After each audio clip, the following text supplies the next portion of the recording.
வையத்துள் வாழ்வாங்கு வாழ்பவன் வானுரையும் தெய்வத்துள் வைக்கப்படும். வையத்தில் இப்படி வாழ்வாங்கு வாழ்பவன் இவன் சொர்க்குலத்தில் போவான்.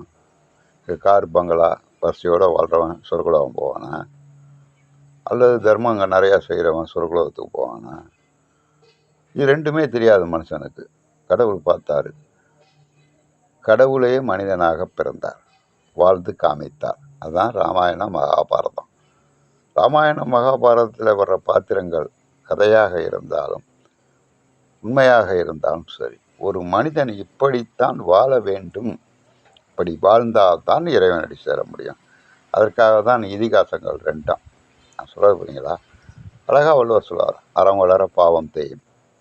நீ தர்மத்தை செய்யும்போது உங்களுடைய பாவங்கள் குறையும், பாவம் தேய அறியாமை நீங்கும் அப்படின்ட்டார். பாவம் நம்மள்கிட்ட குறைஞ்சுன்னா எது நிலையானது?